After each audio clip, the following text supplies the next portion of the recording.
Bienvenidos. Antes de comenzar con el relato, me gustaría saber desde dónde nos están escuchando y a qué hora te gusta escuchar estos relatos. Te leo en comentarios. Sin más que decir, comencemos. Me llamo Javier, y lo que voy a contar es algo que aún me cuesta explicar. No hay fantasmas ni monstruos, pero esa noche en la cabaña, con la lluvia golpeando el techo y la oscuridad apoderándose del bosque, fue la más aterradora de mi vida. Hace un par de años, después de un periodo difícil en el trabajo, decidí tomarme unos días para desconectarme. Siempre he disfrutado de la naturaleza, así que alquilé una cabaña en un bosque a varias horas de la ciudad. No era un lugar turístico, ni tenía comodidades modernas. Solo una construcción de madera con lo básico: una cama, una chimenea y una cocina pequeña. No había señal de celular. El dueño me dio las llaves y me dijo que rara vez alguien pasaba por ahí. «Si necesitas algo, estaré en el pueblo, pero dudo que haga falta», dijo con una sonrisa antes de marcharse. El primer día fue tranquilo. Paseé por los alrededores, tomé algunas fotos y disfruté del silencio. La cabaña estaba rodeada por un denso bosque de pinos, y el único camino de acceso era un sendero de tierra que desaparecía entre los árboles. A la tarde siguiente, el clima cambió. El cielo se cubrió de nubes grises y el viento comenzó a soplar con fuerza. Decidí quedarme adentro y encendí la chimenea. Pronto, la lluvia comenzó a caer, primero en gotas dispersas y luego en un aguacero constante. No me preocupó. De hecho, me pareció perfecto. Me senté junto al fuego con un libro, escuchando el sonido del agua golpeando el techo. Pero entonces, en medio del ruido de la tormenta, escuché algo más: golpes. 3 golpes secos en la puerta. Me quedé inmóvil. ¿El dueño de la cabaña? No tenía sentido. Estaba demasiado lejos y no había mencionado que vendría. Me levanté y me acerqué lentamente. «¿Hola?», pregunté, con la voz tensa. Silencio. Apreté los labios y miré por la ventana, pero la lluvia era demasiado intensa. Solo veía sombras de árboles moviéndose con el viento. Esperé unos minutos. Nada más ocurrió. Intenté convencerme de que había sido mi imaginación, o tal vez una rama golpeando la madera con el viento. Pero cuando me alejé de la puerta, los golpes se repitieron. 3 golpes. Más fuertes esta vez. Un escalofrío me recorrió la espalda. Me armé de valor y abrí la puerta de golpe. La lluvia me golpeó el rostro. Pero allí, bajo el aguacero, no había nadie. El suelo de tierra frente a la cabaña estaba enlodado, pero no había huellas. Cerré la puerta de golpe y aseguré la tranca. La chimenea seguía ardiendo, pero el calor ya no me tranquilizaba. Me senté con la espalda contra la pared, tratando de escuchar más allá del ruido de la tormenta. Pasaron unos minutos. Nada. Decidí que lo mejor era dormir y olvidar el incidente, pero cuando me acosté, algo me hizo abrir los ojos de nuevo. Un sonido. Un roce suave contra la madera, como si alguien pasara la mano por la pared exterior de la cabaña. Mi corazón se aceleró. Me levanté en silencio y tomé la linterna. La lluvia continuaba, pero el sonido del roce se hizo más claro. Algo o alguien estaba afuera. Respiré hondo y decidí mirar por la ventana, muy lentamente. Apagué la linterna y me acerqué con cuidado. Vi la lluvia cayendo en la oscuridad, el reflejo de la chimenea en el cristal, y algo más, una silueta. De pie, a unos metros de la cabaña. No podía ver su rostro, pero estaba allí, inmóvil bajo la lluvia. Mi garganta se secó. Parpadeé, y cuando volví a mirar, ya no estaba. Pero entonces, los golpes en la puerta sonaron una vez más. Esta vez, no me moví. Esperé en la oscuridad, con los músculos tensos, escuchando. Los golpes no se repitieron, solo la tormenta. No dormí esa noche. Al amanecer, cuando la lluvia cesó, salí con la linterna encendida. Busqué huellas en el barro. Nada. Pero al revisar la pared de la cabaña, donde había escuchado el roce, encontré algo que me hizo estremecer. Marcas, largas y delgadas, como si alguien hubiera pasado los dedos sucios sobre la madera. Empaqué mis cosas en menos de 5 minutos. Salí de la cabaña sin mirar atrás, con la sensación de que alguien aún me observaba entre los árboles. Nunca supe quién o qué estuvo allí esa noche. Pero desde entonces, cada vez que escucho la lluvia golpear una ventana, recuerdo esos golpes en la puerta. Y como nadie estaba allí, pasé todo el trayecto de regreso con el estómago revuelto. El camino de tierra que llevaba a la carretera principal estaba resbaladizo por la lluvia, y cada sombra entre los árboles me parecía sospechosa. Aceleré cuanto pude sin arriesgarme a volcar el auto. Cuando por fin llegué a la carretera, respiré con algo de alivio. El cielo aún estaba nublado, pero ya no llovía. A pesar de eso, no podía dejar de mirar por el espejo retrovisor, como si esperara ver algo ahí atrás, parado en medio del camino. No vi nada, pero la sensación de que alguien me observaba no desapareció. No fue hasta que llegué a la ciudad que me atreví a soltar el volante con un suspiro. Estacioné enfrente de mi edificio y me quedé sentado un momento dentro del auto. El peso del cansancio cayó sobre mí de golpe, pero sabía que no dormiría bien esa noche. Cuando entré a mi departamento, lo primero que hice fue cerrar todas las cortinas y revisar la puerta 2 veces. Me di una ducha caliente, intentando sacudirme el frío y la incomodidad de la cabaña. Luego me acosté, mirando el techo. Pero entonces, algo me hizo incorporarme de golpe. Mi mochila. La había dejado en la mesa del comedor al entrar, sin abrirla. Pero ahora estaba mal cerrada. Me acerqué lentamente y la abrí con las manos temblorosas. Todo estaba ahí. Mi ropa, mi linterna, la cantimplora. Todo excepto una cosa: mi cuaderno de notas. Lo había llevado conmigo para escribir algunas ideas, como solía hacer en cada viaje. Recordaba claramente haberlo dejado sobre la mesa de la cabaña antes de dormir, pero no estaba en mi mochila. Intenté convencerme de que lo había olvidado, que en mi prisa por irme simplemente lo dejé atrás. Pero entonces, mi celular vibró con una notificación. Un correo. No tenía asunto ni remitente visible. Solo un archivo adjunto. Era una fotografía. Mi cuaderno, abierto sobre la mesa de la cabaña. Y en la última página, escrita con mi propia pluma, había una frase que no recordaba haber escrito. No te vayas. El celular se me cayó de las manos. No dormí esa noche, ni la siguiente. Intenté olvidar lo sucedido, convencerme de que todo tenía una explicación lógica. Pero un mes después, recibí otro correo. Esta vez, sin archivo adjunto. Solo una frase. La lluvia volverá, y yo también. Me llamo Juan Morales. Vivo en un pequeño poblado en la costa de Veracruz con mi hijo Emiliano, de 10 años. Su madre nos dejó cuando él apenas tenía 2, así que nos hemos tenido el uno al otro desde entonces.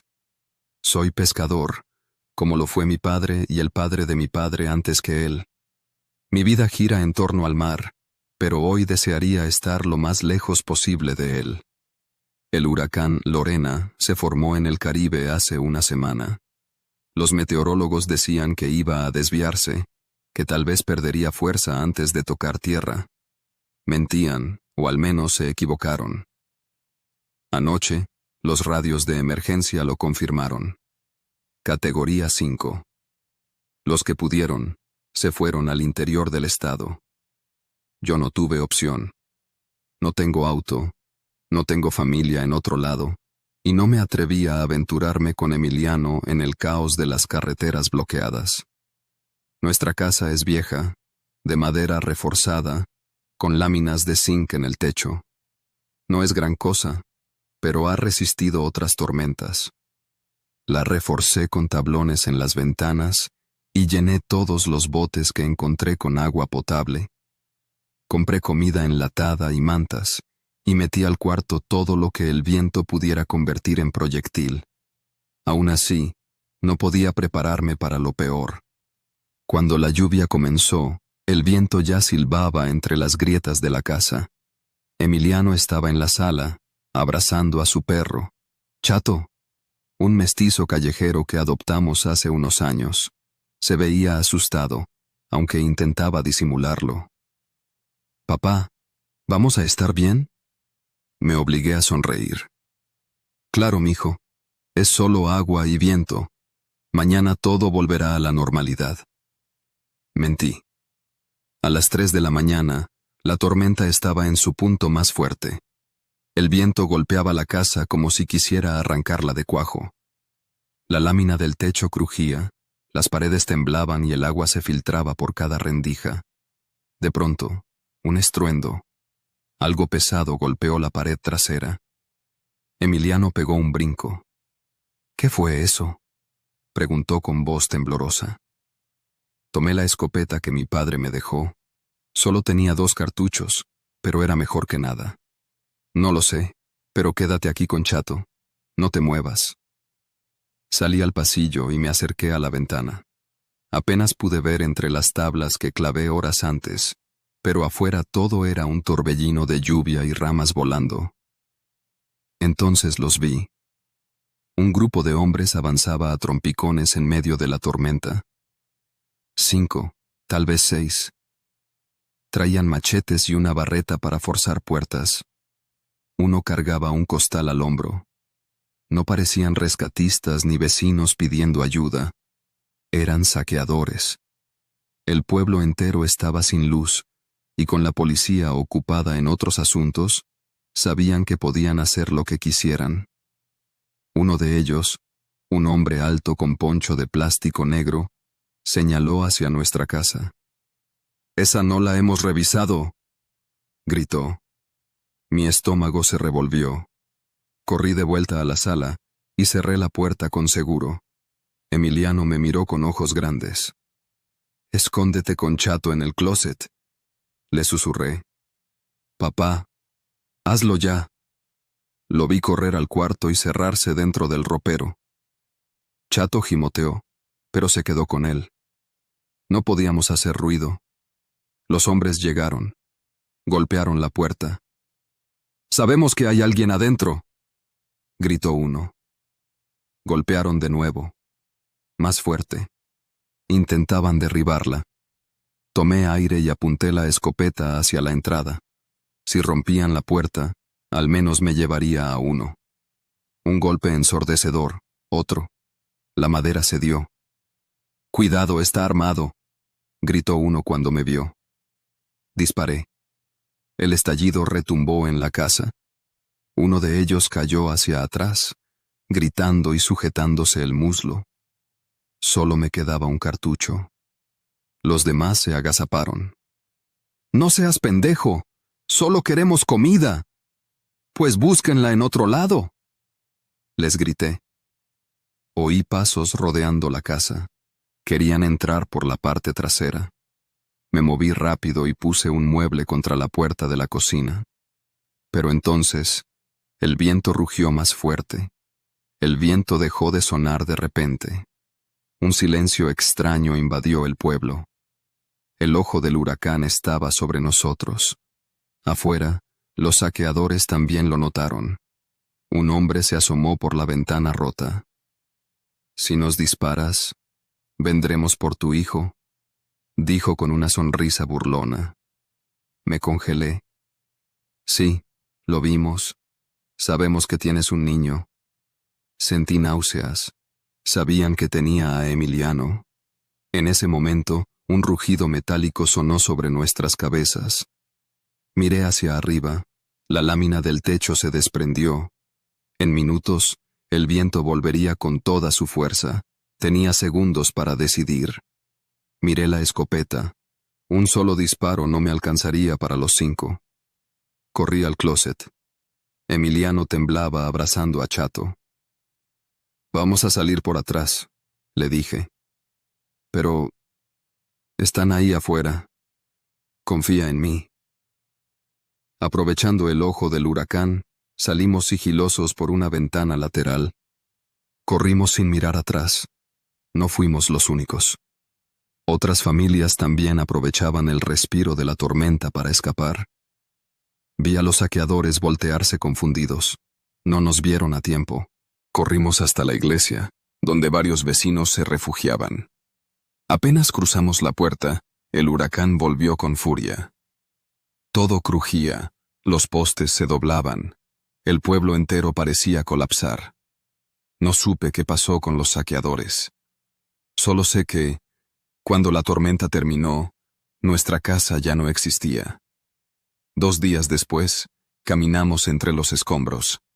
El pueblo era un cementerio de techos caídos y calles inundadas. No quedaba nada en pie. Pero estábamos vivos. Los saqueadores no volvieron. Algunos decían que el viento se los llevó, otros que murieron cuando un poste cayó sobre ellos. Nunca encontré sus cuerpos. Lo único que importaba era Emiliano, de pie a mi lado, sosteniendo a Chato en brazos. ¿Y ahora, papá? Lo abracé fuerte. Ahora reconstruimos. El mar se llevó todo, pero nos dejó lo más importante. El gobierno tardó en llegar. Al tercer día, los primeros soldados aparecieron en camionetas destartaladas. Repartieron despensas y agua embotellada. Nos dieron cobijas y latas de atún, pero todos sabíamos que no sería suficiente. El pueblo estaba en ruinas. La iglesia, donde nos refugiamos, seguía en pie, aunque con grietas enormes. La mayoría de las casas habían quedado destrozadas. El techo de la nuestra terminó esparcido entre los árboles, y las paredes se desplomaron como si fueran de cartón. Emiliano no decía nada, solo miraba el suelo, acariciando a Chato. Sabía que su casa, su cuarto, sus juguetes, todo lo que conocía, ya no existía. «Nos quedaremos con don Matías», le dije, señalando la casa de un viejo amigo de mi padre. Era de concreto, con el techo aún en su lugar. ¿Y después? No supe qué responder. La radio decía que la ayuda tardaría semanas en llegar, que habría saqueos, violencia, gente desesperada. Los soldados no podían quedarse mucho tiempo. Su misión era repartir suministros y seguir su camino. Estábamos solos. Esa noche, el miedo volvió. Algunas personas del pueblo se organizaron para vigilar, armados con machetes y palos. Yo también me uní. Los saqueadores no siempre llegan con la tormenta. A veces llegan después. Encendimos fogatas en la plaza para ahuyentar a cualquiera que intentara colarse. Nadie confiaba en nadie. No sabíamos quién podría aprovecharse de la situación. A medianoche escuchamos gritos. Corrimos hacia el sonido. En una casa al borde del pueblo, un grupo de hombres intentaba entrar. Golpeaban la puerta con piedras. «¡Es nuestra comida, cabrones!», gritó un vecino, blandiendo un machete. Uno de los atacantes sacó una pistola. «Lárguense o los matamos». Nadie se movió. Sabíamos que si cedíamos, vendrían por más. Yo apreté la escopeta, aunque solo tenía un cartucho. Entonces sonó un disparo. Un hombre cayó al suelo. No supe quién disparó primero, pero de pronto todos estaban corriendo. Los atacantes huyeron, desapareciendo en la oscuridad. Nos quedamos en silencio, con el cuerpo de un hombre en el suelo. temblando en un charco de sangre. La tormenta había terminado, pero el verdadero peligro apenas comenzaba. A la mañana siguiente, el pueblo amaneció distinto. Nadie hablaba de lo que pasó. El cadáver desapareció antes del amanecer. La gente empezó a agruparse.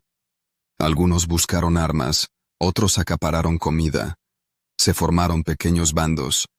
Ya no éramos vecinos, éramos supervivientes. Yo solo pensaba en Emiliano. No podíamos quedarnos. Don Matías dijo que tenía un primo en Tierra Blanca, lejos de la costa, donde el huracán no llegó. Ofreció llevarnos en su camioneta. No lo dudé. Salimos al amanecer. Éramos 6 en la camioneta. Don Matías, su esposa, un sobrino, Emiliano, Chato y yo. Las carreteras estaban destruidas. Había árboles caídos, postes doblados, autos abandonados. En algunos puntos, vimos grupos de personas caminando con lo poco que pudieron salvar. Algunos pedían aventón, otros solo nos observaban en silencio. El miedo era un pasajero más. En un retén improvisado, un grupo de hombres armados nos detuvo. No eran policías ni soldados. ¿A dónde van?, preguntó uno, con un rifle en mano. A Tierra Blanca, respondió don Matías con calma. ¿Llevan comida? Nada que nos sobre. Nos observaron, evaluándonos. Vi sus ojos moverse de Emiliano a mi escopeta, de la camioneta a nuestras mochilas. Pueden pasar, dijo al final. Respiré, pero no bajé la guardia. El peligro ahora no venía del huracán, sino de la gente que dejó atrás. 2 días después, llegamos a Tierra Blanca. Nos recibió la familia de don Matías, gente buena, humilde. Nos dieron un techo y comida caliente. Emiliano se quedó dormido en cuanto tocó la cama. Yo no pude dormir. Pensé en los que se quedaron, en el pueblo que alguna vez llamamos hogar. No sé si alguna vez podremos volver, pero lo que sí sé es esto. Los huracanes pasan, pero lo que el miedo y la desesperación hacen con la gente, eso nunca se va. Los primeros días en Tierra Blanca fueron tranquilos, pero no nos sentíamos en casa. Emiliano se quedaba callado la mayor parte del tiempo. Solo hablaba cuando le preguntaban algo, y la mayor parte del día la pasaba sentado en el patio, acariciando a Chato. Yo trataba de ayudar en lo que podía. Don Matías tenía un pequeño terreno donde sembraba maíz y frijol, y me puse a trabajar con él. No era lo mío, pero al menos mantenía las manos ocupadas y la mente distraída. La radio hablaba de saqueos en varias partes del estado. El gobierno decía que estaba mandando ayuda, pero todos sabíamos que no sería suficiente. La gente sigue siendo peligrosa cuando tiene hambre. Pasaron semanas. Nadie sabía qué pasaría con nuestro pueblo. Algunos vecinos que lograron llegar a Tierra Blanca nos contaban que el lugar seguía sin luz ni agua, que algunos intentaban reconstruir, pero sin ayuda era imposible, que la gente había empezado a irse poco a poco. Mi hogar estaba desapareciendo. Un mes después del huracán, un vecino llegó con noticias. La Guardia Nacional entró al pueblo, nos dijo. Echaron a los que estaban saqueando y están ayudando a reconstruir. Mi corazón se aceleró. ¿Cómo está la zona de la playa? El hombre negó con la cabeza. Destruida. La mayoría de las casas de madera se las llevó el mar. Sabía lo que eso significaba. No quedaba nada de nuestra casa. Pero también significaba que el peligro había pasado. Si la Guardia Nacional estaba ahí, al menos podríamos volver sin miedo. Voy a regresar, le dije a don Matías esa noche. Me miró en silencio. ¿Y luego qué? No supe qué responder. Emiliano necesita estabilidad, continuó. No es justo llevarlo de un lado a otro sin saber qué pasará. Lo sabía. Pero el pueblo era lo único que tenía. Aún así, no tomé una decisión esa noche. 2 días después, Emiliano se acercó a mí. No quiero volver, papá. Lo miré sorprendido. ¿Por qué? Bajó la mirada. Ahí casi nos matan. Quise decirle que todo estaría bien, que la Guardia Nacional ya estaba ahí, que podríamos reconstruir, pero no pude. Porque él tenía razón. Pasé días dándole vueltas. Regresar significaba enfrentarnos a un lugar en ruinas. Quedarnos en Tierra Blanca significaba empezar de cero. Ninguna opción era fácil. Una mañana fui al mercado con don Matías. Mientras él compraba, yo me quedé viendo un puesto de herramientas. Entonces, un hombre a mi lado pidió clavos y madera. «Voy a levantar mi casa otra vez», le dijo al vendedor. Era de mi pueblo. Lo reconocí, aunque nunca habíamos hablado mucho. «¿Regresaste?», le pregunté. El hombre me miró y asintió. «No hay de otra. Ahí están mis raíces». Nos quedamos en silencio un momento. «Tú también volverás, ¿verdad?». No supe qué decir. Después de pensarlo mucho, llegué a una conclusión. No podíamos volver al pasado, pero sí podíamos elegir el futuro. Esa noche, hablé con Emiliano. «Nos quedaremos aquí», le dije. Sus ojos brillaron con alivio. «¿En serio?». «Sí, vamos a empezar de nuevo». Se me abrazó con fuerza. «Gracias, papá». Por primera vez en mucho tiempo, sentí que tomé la decisión correcta. Conseguí trabajo en una cooperativa pesquera. No era como en mi pueblo, pero al menos podía hacer lo que sabía. Emiliano empezó la escuela. Hizo nuevos amigos. Poco a poco, volvió a sonreír.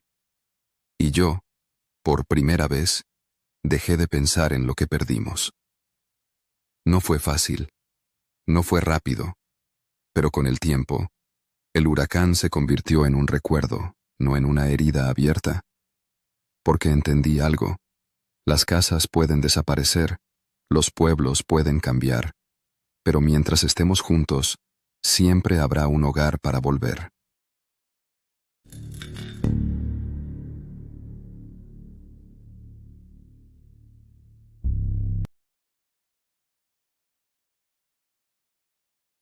Me llamo Ángel y soy paramédico en una pequeña ciudad al norte de México. He visto cosas que pocos podrían soportar. Accidentes en carretera, incendios, riñas que terminan en desgracia. Pero hay algo que viví una noche de tormenta que aún no puedo explicar. Algo que me atormenta cada vez que cierro los ojos. Esa noche, el cielo parecía venirse abajo. Llovía con una furia implacable, y el viento azotaba los cristales de la ambulancia mientras mi compañero, el Rizo, conducía con las manos firmes en el volante. Yo iba revisando el radio, intentando mantener contacto con la central. ¿Tienes señal?, me preguntó Rizo sin apartar la vista del camino. Moví la antena del radio tratando de captar algo, pero solo se escuchaba estática. Nada. La tormenta está jodiendo la señal. Nos habían llamado por un accidente en la carretera que salía del pueblo y se internaba en la sierra. Se suponía que era una volcadura. Un auto con 2 personas había salido del camino y caído por una pendiente. Según el reporte, alguien logró llamar antes de que la señal se perdiera. «Espero que no sea tan grave», murmuró Rizo, aunque ambos sabíamos que en ese tramo de la carretera cualquier accidente era grave. La lluvia seguía castigando el asfalto cuando por fin llegamos al punto indicado. El camino estaba oscuro y apenas iluminado por nuestros faros y las luces intermitentes de la ambulancia. Bajamos con nuestras linternas y seguimos la señal de las huellas enlodadas que descendían por la ladera. «Allá abajo», señaló Rizo. El auto estaba en una posición imposible, chocado contra un árbol con el cofre completamente destrozado. Se veía que había dado varias vueltas antes de quedar ahí. «Vamos rápido», dije. Con cuidado descendimos. El lodo hacía difícil el camino, pero logramos llegar al vehículo. Me asomé por la ventana rota del conductor. Vacío. El asiento del copiloto también estaba vacío. «No hay nadie», susurró Rizzo, iluminando con su lámpara los alrededores. Algo no encajaba. Si los tripulantes del auto hubieran salido por su cuenta, habría huellas en el lodo, pero no había rastro alguno. «Tal vez fueron a buscar ayuda», dije sin mucha convicción. «¿Con esta tormenta? No creo». Revisamos el interior del coche. Había rastros de sangre en el volante y en los asientos, pero no era suficiente como para pensar que alguien murió ahí. Era como si los ocupantes hubieran desaparecido. «Vamos a revisar un poco más allá», sugirió Rizzo. Nos internamos en la maleza con las linternas. La tormenta nos golpeaba sin piedad, y el sonido de la lluvia ahogaba cualquier otro ruido. De pronto, Rizzo se agachó. «Mira esto». Era una mancha de sangre, fresca, en la tierra empapada. «Alguien estuvo aquí», susurré. Seguimos el rastro. Se extendía en dirección al bosque, como si alguien hubiera intentado alejarse del auto herido. Pero había algo más. La sangre no formaba charcos, ni goteaba de manera natural. Eran marcas arrastradas, como si hubieran llevado a alguien. «No me gusta esto», murmuró Rizzo. Seguimos avanzando, cada vez más lejos de la carretera. La maleza era espesa, y cada sombra danzaba con el movimiento de nuestras linternas. El aire estaba cargado con un olor extraño, metálico, que no era solo sangre. Y entonces los vimos. 2 cuerpos, medio enterrados en el fango, con la piel desgarrada y los rostros desfigurados. Pero no por el accidente. Esto era otra cosa. Algo los había despedazado. El pecho de uno de ellos estaba abierto, como si hubieran hurgado dentro de él con brutalidad. Al otro le faltaban los ojos. Mi estómago se revolvió. Rizzo dejó escapar un jadeo ahogado. No fue un accidente. No fue una simple volcadura. Algo los sacó del auto. Algo los mató. «Vámonos», susurré. Pero antes de que pudiéramos dar un paso, la estática del radio cobró vida. «Crc, crc», y una voz se filtró entre la interferencia. «Ayuda. Por favor». Un escalofrío me recorrió. Giramos las linternas en todas direcciones. ¿Había alguien más? «¿Hola?», pregunté al radio. Silencio. Luego, la voz otra vez, apenas un susurro. «No estamos solos». La interferencia regresó con más fuerza, como un chillido inhumano. Apagué el radio de golpe. «Vámonos ya», ordené, casi sin aliento. Rizzo no discutió. Corrimos de vuelta al camino, sin mirar atrás. Sentía el peso de una presencia invisible acechándonos entre los árboles. Cuando llegamos a la ambulancia, Rizzo encendió el motor con manos temblorosas y salimos de ahí a toda velocidad. No avisamos a la central de lo que habíamos visto. ¿Qué íbamos a decir? ¿Que algo había destrozado a esos hombres después del choque? A la mañana siguiente, la policía encontró el auto y los cadáveres. Dijeron que fue un accidente y que los cuerpos fueron devorados por la fauna silvestre. Pero yo sé que no fue así. Yo vi lo que quedó de ellos. Y cada noche, cuando estoy en servicio, me pregunto si volveré a recibir otra llamada como esa. Una llamada desde el infierno.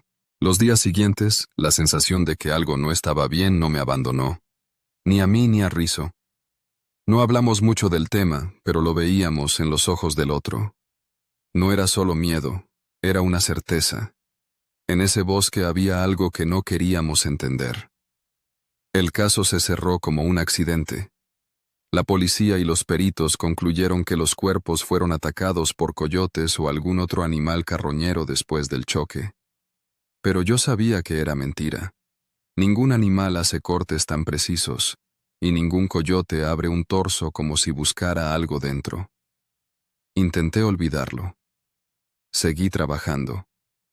Cada guardia nocturna era una lucha contra la paranoia.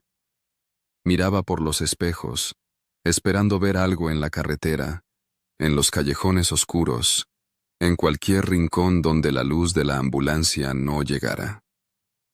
Y entonces, una noche, recibimos otra llamada. Era en el mismo tramo de la carretera. «No chingues», murmuró Rizzo cuando leímos el reporte. Esta vez era un camión de carga que había volcado en la misma curva peligrosa. Un chofer, sin acompañante. Según la información, alguien había logrado hacer una llamada antes de que la señal se perdiera, exactamente como la vez anterior. Nos miramos, pero ninguno dijo nada. Subimos a la ambulancia y arrancamos. La tormenta de aquella noche ya no estaba, pero el cielo seguía oscuro. El viento soplaba fuerte. Cuando llegamos, la escena se veía similar a la otra vez. El camión volcado, las luces intermitentes parpadeando débilmente en la noche. Pero esta vez había alguien en la carretera. Un hombre, de pie en medio del asfalto, completamente quieto. ¿Es el chofer?, preguntó Rizzo.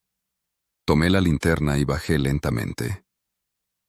«Señor, ¿está bien?», pregunté, acercándome. El hombre no respondió. Con la luz de la linterna pude ver su rostro. Tenía una expresión extraña, como si estuviera viendo algo que nosotros no podíamos ver. Su ropa estaba empapada de sudor, y su piel pálida, casi gris. «Señor, soy paramédico. ¿Se encuentra bien?», insistí. Entonces, sin previo aviso, se dejó caer de rodillas. Comenzó a sollozar. «No, no debí detenerme», murmuraba, con la voz quebrada. Sentí un nudo en la garganta. Me arrodillé junto a él. «¿Qué pasó?». El hombre levantó la vista hacia mí, y lo vi. Unos ojos aterrorizados, vacíos, como si hubiera visto algo que no podía olvidar. Vi algo en el camino. Pensé que era una persona. Tragué saliva. ¿Qué era? No lo sé, pero cuando me bajé, ya no estaba. Un escalofrío recorrió mi espalda. Después escuché algo, en el bosque. Se llevó las manos a la cabeza y comenzó a temblar. Yo no lo maté.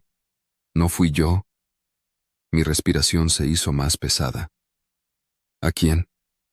El hombre me miró con los ojos inundados de lágrimas. «Al que llamó». Mi cuerpo se tensó. «¿Cómo que al que llamó?». «El que me pidió ayuda. Lo escuché en el bosque». Me levanté de golpe. Rizzo ya estaba junto a mí. «Ángel», me dijo en voz baja. Lo miré. La puerta del camión está llena de sangre. Giré la cabeza y enfoqué con la linterna. La puerta del copiloto tenía marcas de manos ensangrentadas, como si alguien hubiera tratado de entrar desesperadamente. Pero lo peor fue lo que vi en el lodo, a un lado del camión, huellas, pero no de botas, no de pies descalzos, algo más, algo que no podía identificar. El miedo me paralizó un segundo. El hombre seguía llorando. «No fui yo. No fui yo».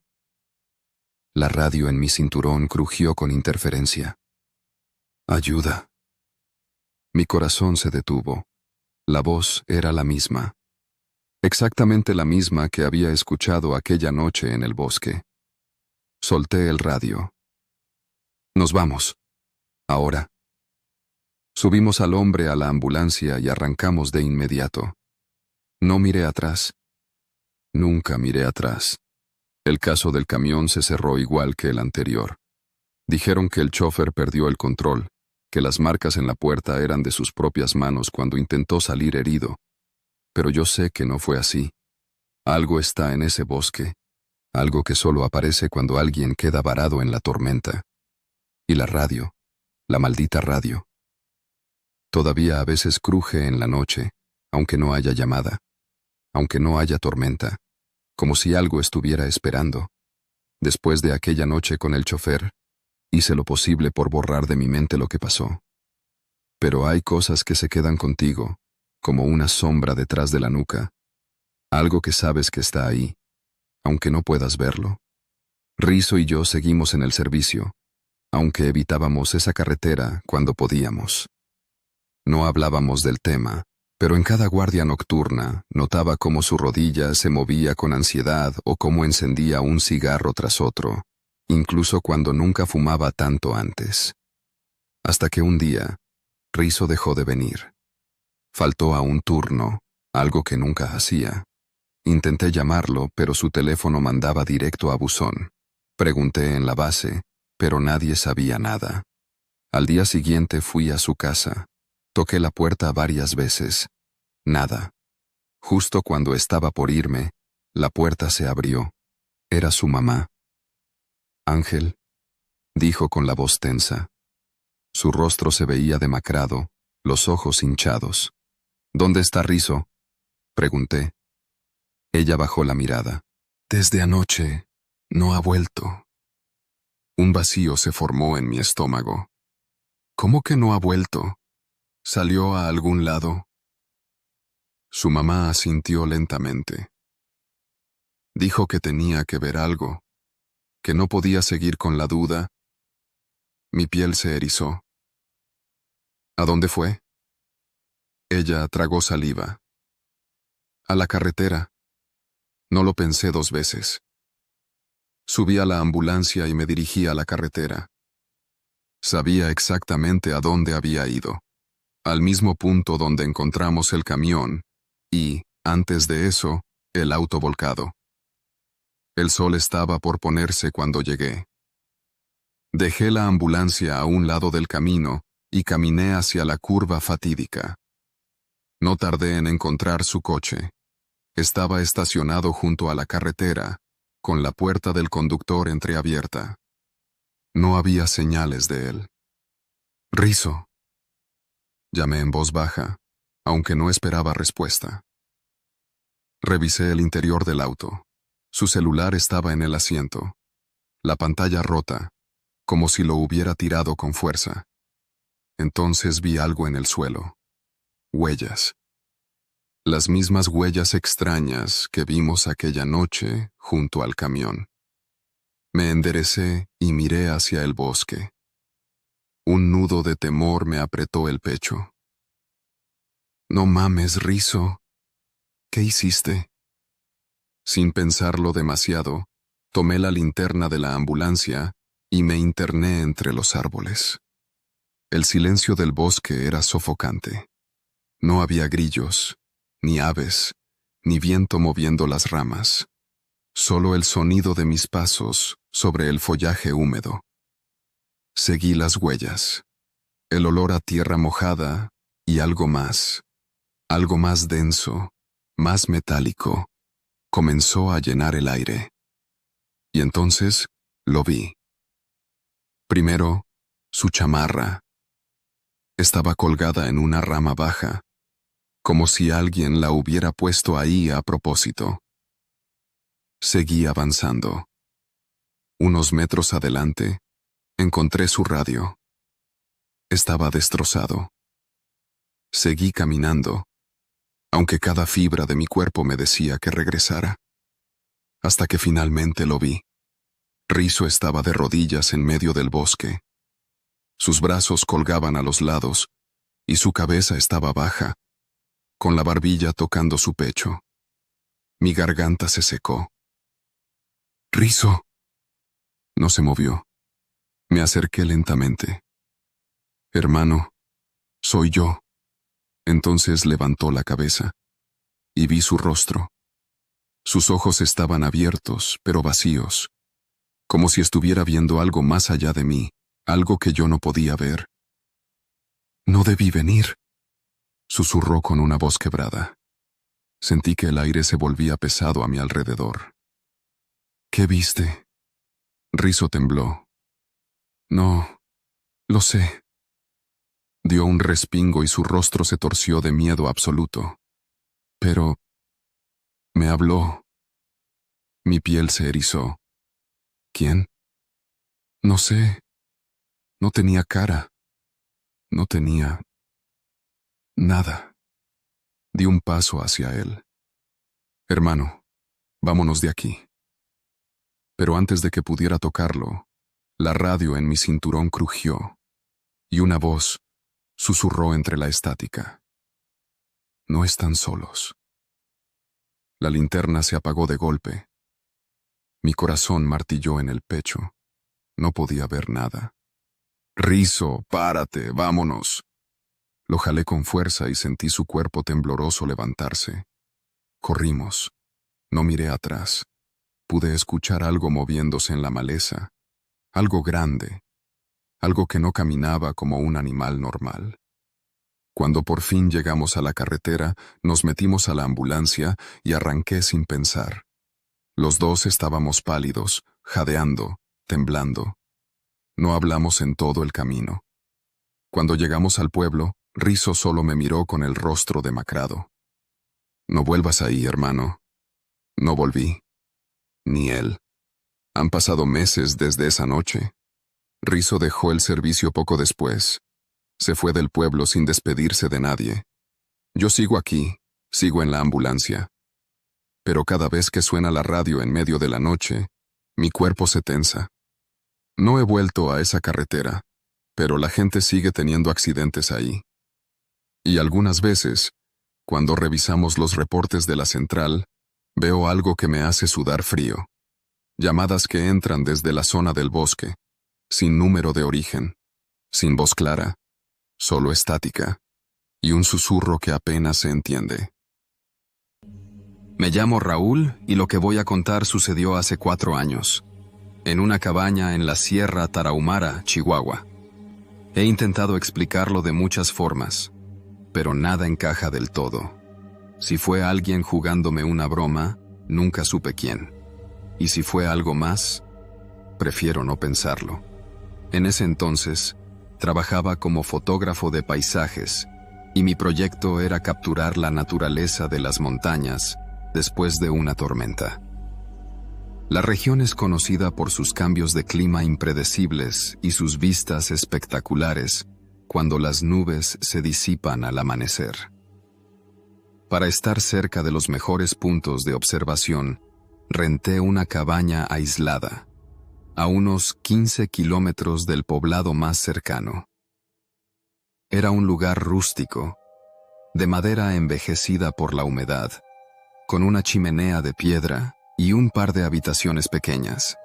La dueña, una mujer mayor de nombre Doña Teresa, me entregó las llaves en el pueblo y me advirtió algo que en su momento tomé a la ligera. «Si cae tormenta fuerte, no salgas en la noche», me dijo, mirándome con seriedad. «Y si escuchas algo afuera, no abras la puerta». Le pregunté a qué se refería, pero solo sacudió la cabeza. «Solo escúchame». Pensé que hablaba de los peligros normales de la sierra, animales salvajes, desprendimientos de tierra, o incluso ladrones. Asentí y no insistí más. La primera noche fue tranquila. La tormenta se veía a lo lejos, con relámpagos iluminando el horizonte, pero el viento era suave y la lluvia no había llegado todavía. Me dormí temprano, con la idea de madrugar para tomar las primeras fotos. Pero la segunda noche, la tormenta llegó con toda su fuerza. El viento sacudía los árboles con violencia, la lluvia golpeaba el techo como si intentara atravesarlo, y los relámpagos iluminaban la cabaña con destellos intermitentes. Me quedé despierto hasta tarde, escuchando la tormenta, disfrutando la sensación de estar en un refugio seguro, hasta que escuché el primer golpe en la ventana. Fue un sonido seco, firme, como si alguien tocara con los nudillos. Pensé que era el viento lanzando ramas contra el vidrio, pero cuando revisé, no había nada afuera. Solo oscuridad y la lluvia cayendo con furia.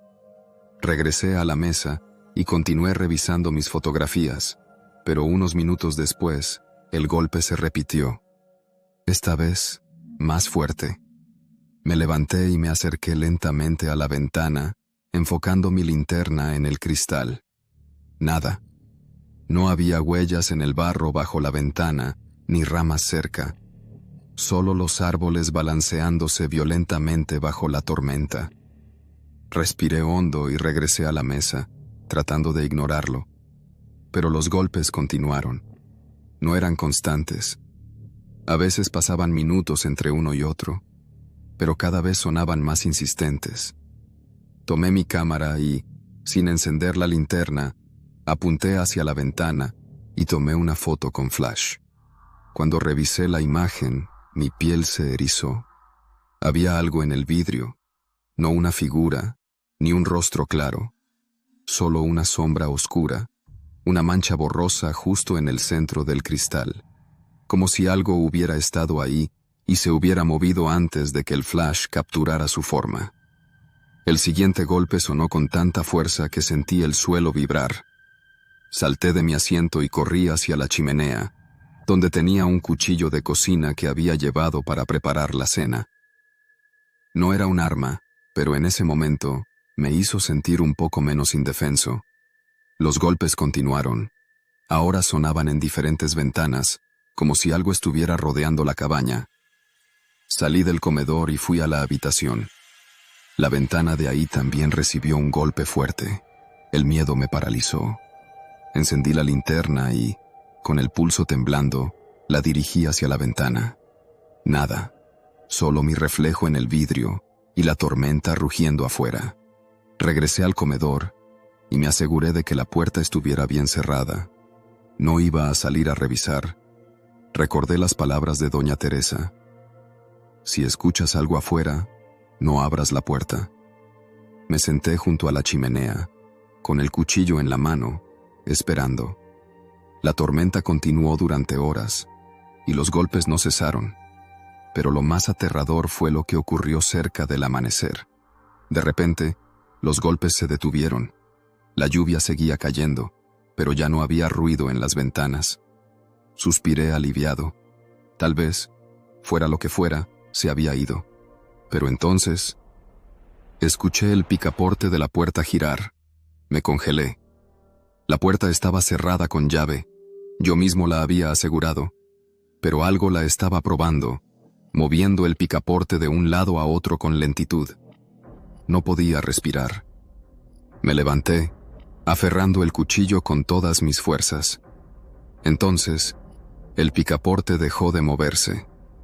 Un silencio espeso llenó la cabaña. Y luego, golpes. Pero esta vez, no en la ventana. Los golpes sonaban dentro de la cabaña, justo en la puerta de mi habitación. Me quedé inmóvil, sintiendo mi corazón latir con fuerza en los oídos. No podía ser el viento, no podía ser un animal. Algo estaba adentro conmigo. Me acerqué lentamente al pasillo, cada paso pesándome como si estuviera caminando en agua. La puerta de la habitación estaba cerrada, pero los golpes seguían. Levanté la linterna y con el miedo recorriendo cada fibra de mi cuerpo, la encendí. El haz de luz iluminó la puerta. Y en la madera había marcas, no rasguños de animal, no grietas por el tiempo. Eran marcas de manos, manos humanas, sucias de lodo, impresas en la madera como si alguien hubiera estado presionando con fuerza. Pero yo había estado solo todo el tiempo. Sentí un frío en la nuca, un miedo que no podía explicar. Tomé mis llaves y, sin pensarlo 2 veces, salí corriendo de la cabaña, dejando todo atrás. La tormenta seguía, pero ya no me importaba. Manejé hasta el pueblo sin detenerme, con el corazón latiendo en mi garganta. Cuando llegué, doña Teresa me estaba esperando en la entrada de su casa, como si supiera que volvería. «¿Lo escuchaste, verdad?», dijo en voz baja. No respondí. No sabía qué decir. «Te lo dije», susurró, sin apartar la mirada de mí. «No abras la puerta. Nunca abras la puerta». No volví a esa cabaña. Y hasta hoy, cuando llueve fuerte en la noche y el viento sacude las ventanas, cierro todas las puertas con llave, porque a veces, en la oscuridad, todavía escucho esos golpes. Me llamo Emiliano Márquez. Tenía 15 años cuando ocurrió esto. Fue en el último mes de clases, en una secundaria técnica rural del sur de Veracruz, donde lo más común es que después de la lluvia se te atoren las botas en el lodo, que el río se desborde sin avisar, o que un tráiler se voltee en la curva de la loma y lo dejen ahí, cubierto con ramas, hasta que alguien venga por la carga. A veces, entre el calor y los problemas en casa, uno se acostumbra a que todo se sienta igual, monótono. Pero esa tarde de lluvia, después de salir de la secundaria, aprendí que hay cosas que rompen la rutina de un modo que ya no te deja volver a ser el mismo. Y aunque no pasó algo que saliera en las noticias, les juro que desde ese día camino distinto. Ya no confío en los caminos solos, ni en la gente que va callada detrás de ti. Todo empezó un viernes. Llovía desde temprano. Las nubes bajitas, pesadas, parecían estar colgadas entre los mangos del patio. A la hora de la salida, como a las 2 de la tarde, ya se había formado un lodazal frente a la reja. Los carros no podían entrar, ni los de los papás, ni los del transporte escolar, así que muchos salimos caminando. Yo vivo en una ranchería que está a casi 3 kilómetros del centro. El camino no tiene nombre, solo le dicen el que va por atrás del potrero de Don Nacho. Se cruza entre cafetales, pasa frente a un corral, y luego hay que brincar un arroyo que, en temporada seca, ni se nota. Pero ese día llovía, y llovía feo. Salí del salón con mi mochila empapada. El agua se colaba por el cuello de la camisa. Me cubrí como pude con una bolsa negra rota que encontré en la basura. Pasé frente a la dirección, saludé con la cabeza a la intendente y me metí por la vereda. Al principio iba solo.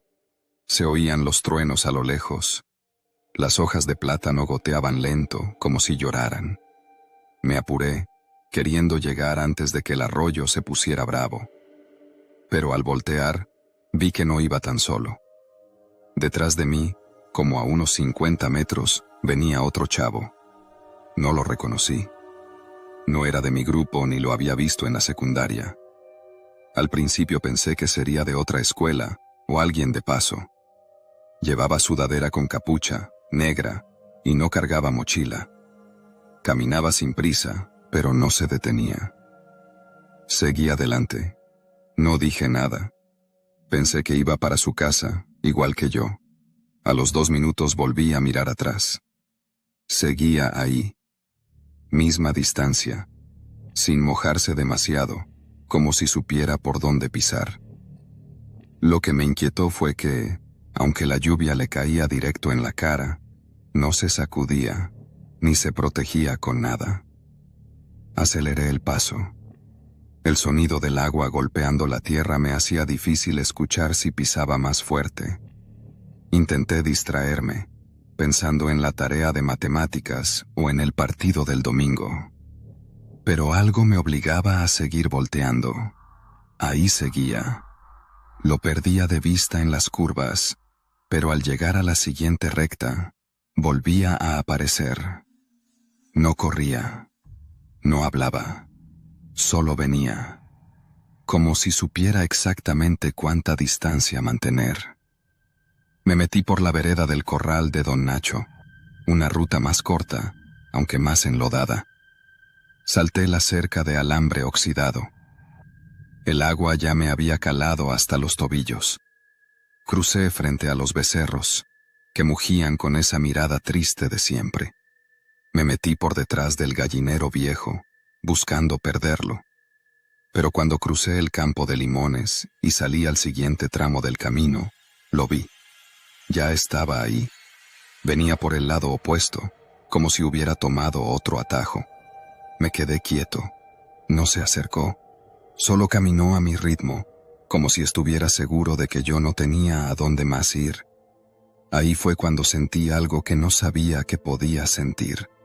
Una especie de cosquilleo helado en la espalda, no de miedo directo, sino de comprensión, de entender que eso no era normal, que alguien me estaba siguiendo, que no era casual. Pensé en regresar, pero ya no había nadie atrás. La lluvia había borrado las pisadas.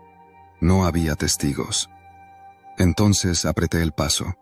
Casi corrí. El arroyo estaba cerca, y si lograba cruzarlo, ya estaría en los linderos de la parcela de mi abuelo. De ahí podía gritar, o meterme al monte y esconderme. Llegué al arroyo. El agua bajaba fuerte, marrón, espumosa. Las piedras estaban cubiertas. Normalmente lo cruzaba brincando, pero esa vez tuve que meter los pies. Me fui hasta la rodilla. Crucé. Y al salir del otro lado, vi que él ya estaba ahí, del otro lado del agua. ¿Cómo? No lo había visto pasar. No lo escuché. Pero estaba ahí, parado, con la cabeza agachada y las manos en los bolsillos. Le grité. ¿Qué quieres? Nada. Le grité más fuerte. ¿Quién eres? Silencio. El ruido del agua parecía comerse mis palabras. Entonces él dio un paso. No hacia mí, sino hacia la corriente. Se metió al agua, sin quitarse los tenis, sin levantar los pies. Caminó lento, como si no le importara la fuerza del arroyo. Al llegar a la mitad, el agua le llegaba a la cintura. Ahí me dio miedo de verdad. Salí corriendo por la parcela de mi abuelo, sin voltear. Me metí por entre las matas, de maíz pisando lo que fuera. Llegué a la casa hecho un trapo. Mi abuela me abrió y gritó cuando me vio. Pensó que me había caído al río. No le conté la verdad. Dije que me perdí en el lodo. Esa noche no pude dormir. Al día siguiente, fui a la escuela, intentando olvidarlo. Pero algo me decía que debía buscarlo, que si era alguien de la zona, los demás lo conocerían. Durante el receso pregunté entre los de mi grupo. Nadie lo había visto. Fui con los de tercero y luego con los de primero. Nada. Entonces fui con Chuy, un muchacho que vive cerca del monte y que siempre anda en bicicleta. Oye Chuy, ¿tú no has visto a un chavo que va por el camino del corral de Nacho con sudadera negra? Chuy se me quedó viendo, callado. Luego bajó la voz. ¿Te siguió? No supe qué decir. Él asintió, como si ya supiera la respuesta. A mí también me pasó, hace como 2 años, igualito. Venía atrás, no hablaba, no corría, nomás venía. ¿Y qué hiciste? Me metí al monte, me espiné todo, pero no me alcanzó. Desde entonces, ya no paso por ese camino. Quise seguir preguntando, pero el timbre sonó. Chuy me dio una palmada en el hombro antes de irse. No regreses por ahí, y si lo ves otra vez, no lo mires a los ojos. Ese fue el consejo que me dejó. Desde entonces tomo otra ruta. Aunque me moje más, aunque me tarde el doble. Nunca volví a cruzar por el corral de Nacho, ni por el arroyo. Un día, en un mercado de otro pueblo, creí verlo. Estaba en una banqueta, de pie, con la misma sudadera, mirando a la gente sin moverse. Me escondí entre los puestos y me fui por otro lado. No sé si era él, no sé quién es. Solo sé que alguien camina por los caminos rurales, bajo la lluvia, siguiendo a los que van solos. Alguien que no corre, que no pregunta, que no se moja. Y si alguna vez lo ves detrás de ti, mantén la distancia. Cambia el rumbo. Ojalá no te pase lo que a mí, porque en estos pueblos, La gente no desaparece por arte de magia. Desaparece porque a veces alguien la viene siguiendo desde mucho antes de que lo noten. Yo me llamo Jesús Juárez, pero aquí todos me dicen Chuy. Vivo en la colonia El Manguito, a un par de kilómetros de la secundaria técnica, al otro lado del potrero de Don Nacho. Es un terreno de pasto quemado por el sol, con alambres viejos que ya nadie endereza. Ese potrero está vacío desde que su dueño se fue a Estados Unidos, pero el camino que lo cruza todavía se usa para cortar distancia hacia el pueblo. La historia que contó Emiliano, de ese tipo que lo siguió bajo la lluvia, no es la única, no fue la primera vez, y aunque suene exagerado, muchos por aquí sabemos que ese camino tiene algo que no se habla en voz alta, no por miedo a fantasmas ni cosas raras, no. Es por otra razón, por algo que sí pasa, y que todos sabemos pero nadie se atreve a contar. La primera vez que me siguieron fue cuando tenía 14. Iba en segundo de secundaria. Me regresaba tarde de un entrenamiento de fútbol en la cancha de la escuela. Ya no quedaba nadie, solo los botes vacíos y un perro acostado bajo la portería. Llevaba mi bicicleta. Iba por la vereda que da a la parte de atrás del potrero, como siempre. Ya conocía cada rama, cada hoyo en el camino, cada piedra que hace brincar la llanta delantera. Esa tarde había llovido leve, apenas un chipi chipi, pero el cielo estaba nublado y la luz se apagaba rápido. Fue en la curva de los mangos donde lo vi por primera vez. No venía de frente.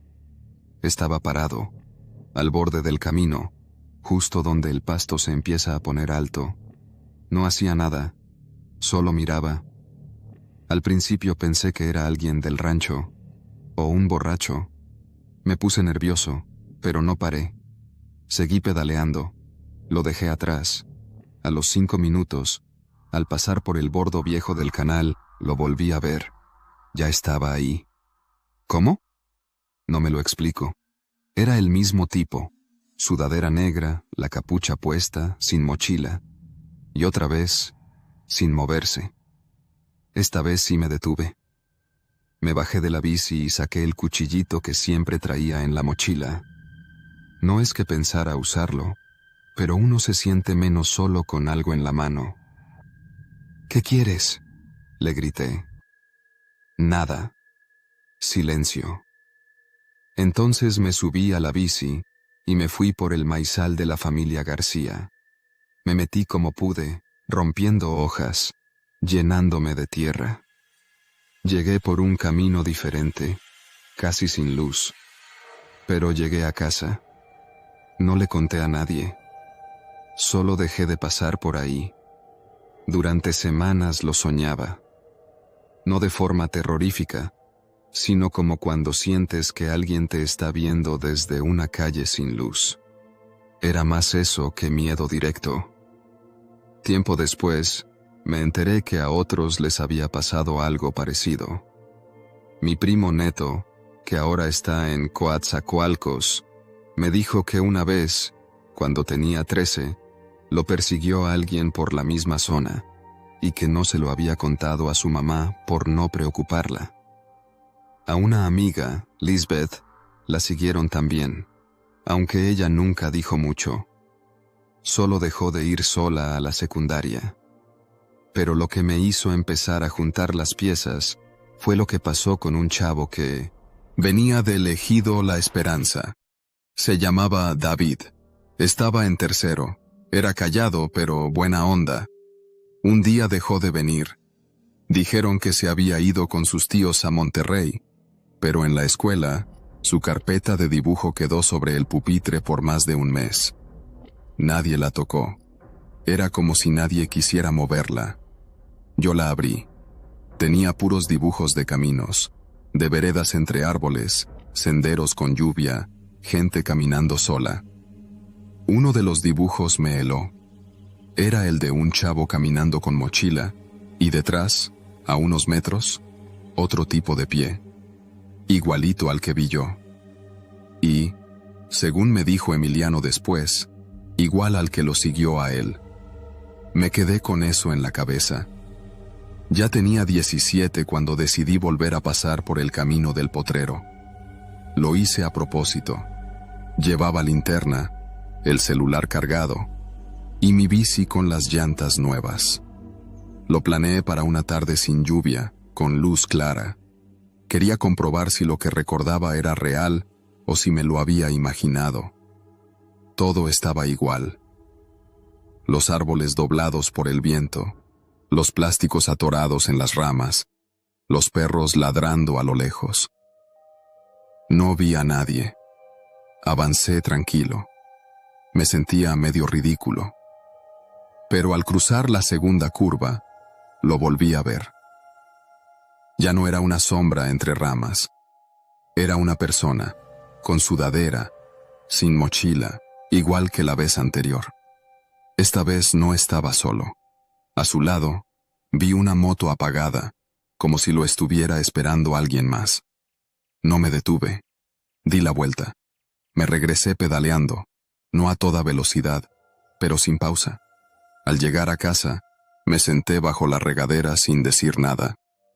No por miedo, sino porque ahora entendía que no era una coincidencia. Ese camino no estaba maldito ni embrujado, estaba vigilado. Y no por un solo hombre.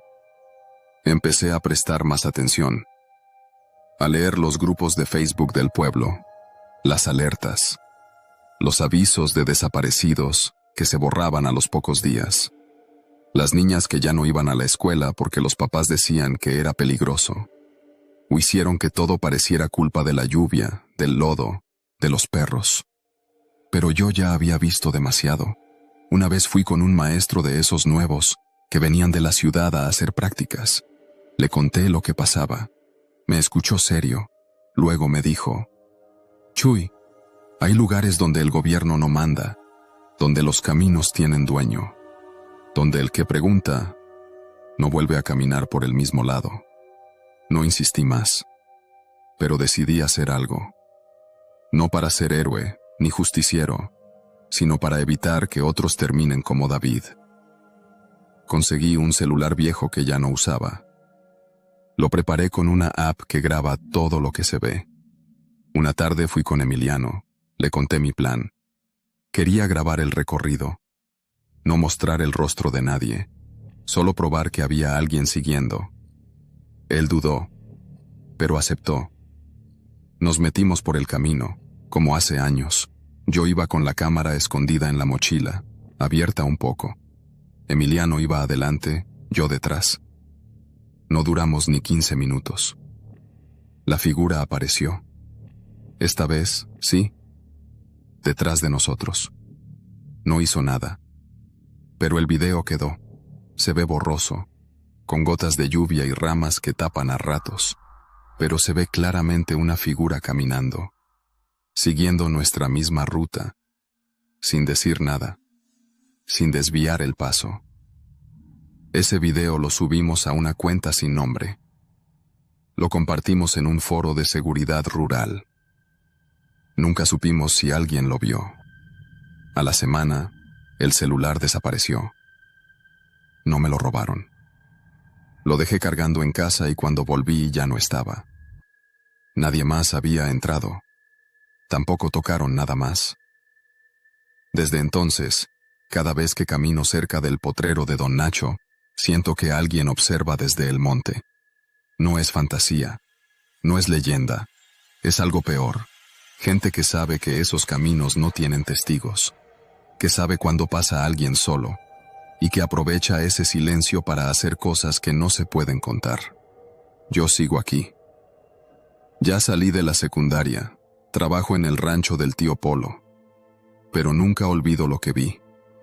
Ni a David, ni el dibujo, ni el video que nadie pudo guardar.